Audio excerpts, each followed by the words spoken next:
It's another episode of What You Strappin', and forgive the plastic that's still on this. I just received this today, but I will be returning it. It's a lovely watch. Sorry, I don't want to. Yeah, I want to make sure I get my return back. But yeah, it's a lovely watch. I really like the new case design. This is, oh, by the way, this is the Christopher Ward C65 Trident GMT on a bracelet, and this is the new one of the newer colors. It's with the Pepsi bezel, and the other ones, the previous one was basically got the vintage lume, plain steel bezel, orange GMT hand, and they've just released with this one another kind of vintage one with vintage faux patina lume, but with a kind of a dark blue dial, and I think it still has an orange hand as well. But this one always appealed to me when I saw it in the sketches several months ago. I get like these updates, and you might have been seeing this flown around. Like it was just a sketch of this watch with the Pepsi colors. It's like, ooh, that would look pretty cool, you know. I don't think this is a any sort of copy or bite off of the Rolex Pepsi. It's completely different. Not an oyster case. Doesn't have the same water resistance. In fact, it's even higher than the Rolex. It's more vintage style, no cards, the very thin bezel, which is really cool. I guess this will be a little mini quick review, even though I didn't really wear it much. But I mean, if it's been like any other Christopher Ward I've owned, I have a couple of C60s and one C65, a vintage one which is smaller at 38 millimeters. It should be the same. Very good quality, great bang for buck. One of the best return and guarantee policies, 60/60. I think that's 60 days and 60 months, something like that. You basically have about 5 years or something to return something. Somehow, if you haven't worn it in new condition, which is kind of weird. But I mean, actually, you probably have guarantees on the quality of the watch. You know, any failures and stuff, which is unheard of because most people do only 1 year, maybe 2. I like the oversized kind of crown. It's a little bit on the big side because there's no crown guards, and I really do like that look more than with the crown guard. It's just, I like a more vintage look. It's pretty thin. I think they said it's about 12 millimeters, maybe a little bit more. Sorry about the plastic again, but it has a nice box sapphire crystal to give that vintage look, and I really like how thin this bezel is. It's not overpowering like a GMT Master 2. I just think those numbers and the bezel is just so huge that, you know, I guess it's sporty, but it lost its elegance. That's why I like the older Rolex GMT Masters that you know had the stainless steel, you know, the bezel insert before the ceramics and before everything got big, like the really big blocky numbers. And I like the smaller ones. It's just much more subtle and I think classier. And I actually prefer a metal insert over ceramic because it has the potential to age, and there's this sort of sheen or luster to it, and even a deepness to that kind of tone, that the way they painted it on or printed or whatever you want to call it. Yeah, and the coin edge is very, very thin as well. It's a very slim bezel, which is nice. I really like that, and they did make some improvements on the case. It's just the way this is cut here is really nice. I'll show it to you on the wrist as best I can with this on there. I know this plastic is kind of distorting the clarity of it, but you'll probably see some other reviews on maybe one of the other models currently. I haven't seen one on this Pepsi yet. But you know, it should basically, in terms of everything else but the color, it should wear and perform just the same. It's a nice oyster bracelet. I prefer it all brushed. I don't need that polished center link crap. I don't like things that are high polish usually. I prefer brushed, and this is very nice. And only, you know, accents on the sides where there's high polish is good. But yeah, I like how, you see, it's just the way it just curves and it kind of cuts in or contours in is very nice. And from what I've seen, and I just put this on real quickly, and I can confirm this, and I'll show you. Some people don't like the way these lugs hang off of here. They'd rather have them go in before bending or folding. I don't really care. I kind of it articulates just fine. It's not a big deal. And does it look bad? No, I don't think so. This clasp is nice though. This is what I really liked about when I had the C65 Trident Vintage. It's the only 38mm model that I know of in the C65 range. Has a vintage loom, similar handset, no GMT obviously, and actually it does not have a rotating bezel. It's just smooth. It's a nice plain everyday kind of very versatile watch, and that one was really nice. And it had a similar class. It was, of course, it was 20mm instead of 22mm. And come on, focus. But it has a similar clasp, which is a nice double push, and it unfolds nicely.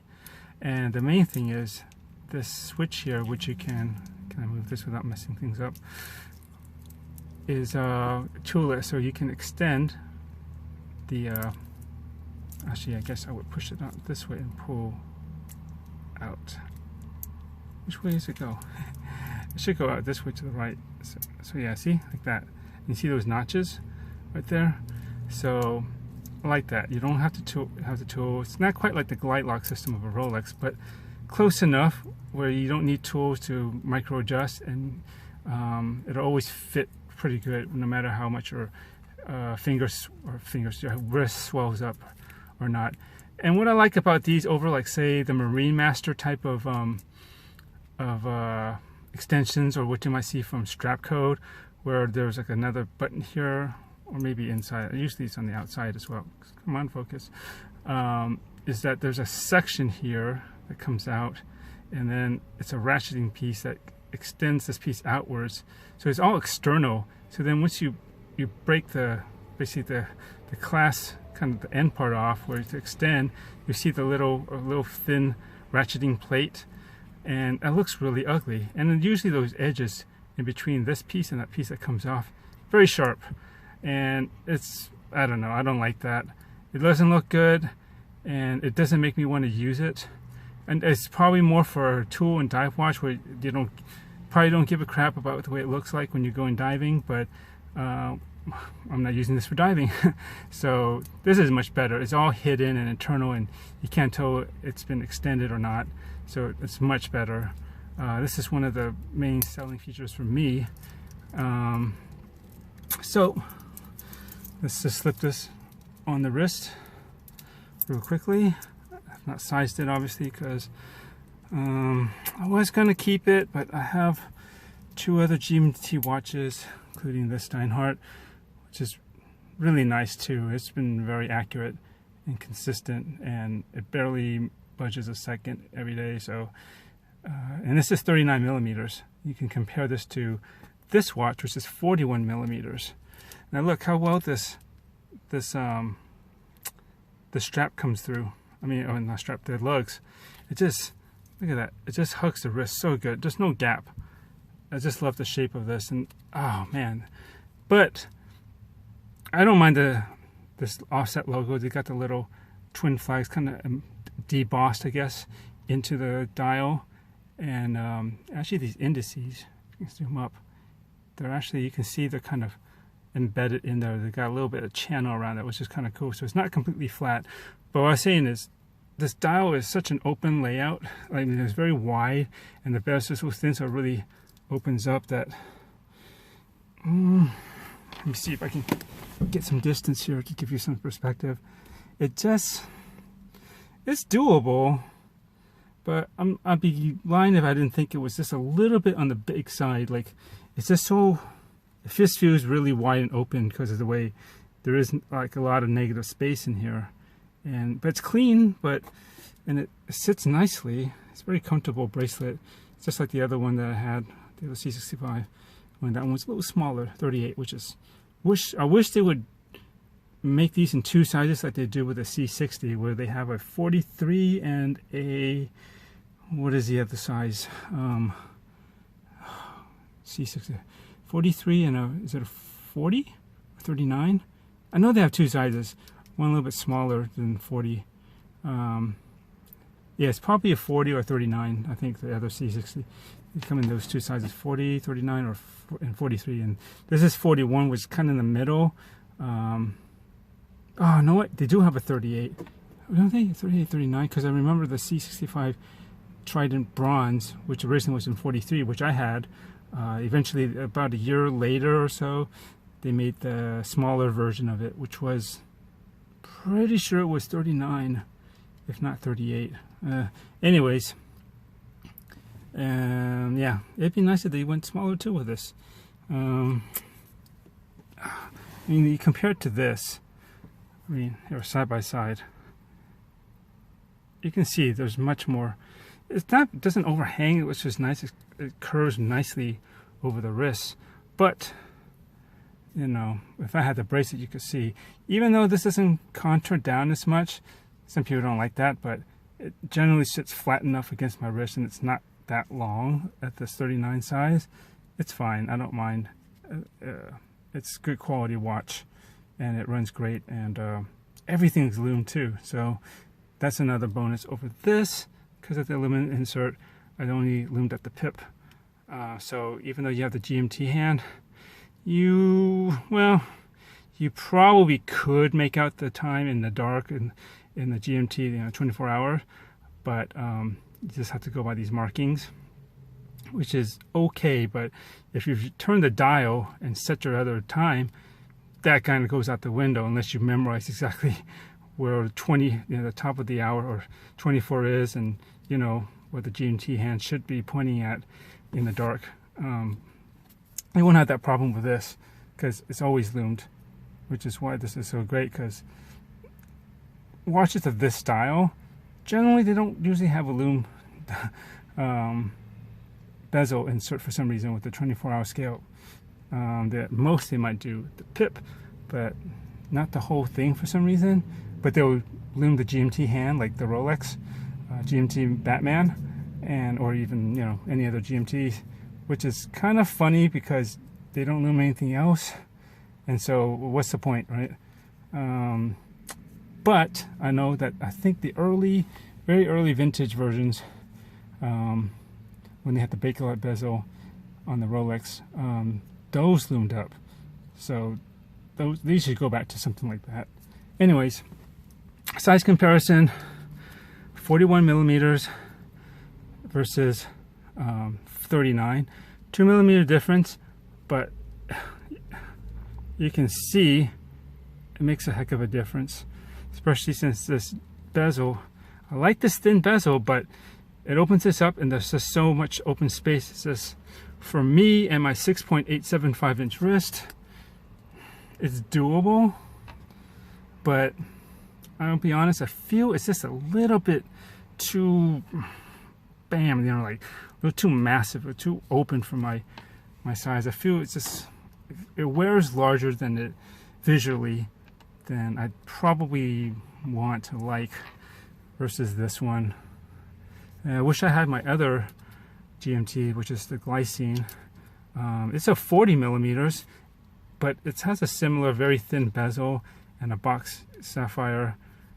Well, it's not sapphire, it's actually acrylic, but box crystal, and more vintage look. Doesn't have, it angles down good, but it's not as smooth as this. It's more a little bit more old school, I guess, but it fits great, and it does feel big. But even 40 millimeters is much more, this feels, I don't know, not as massive for my scale.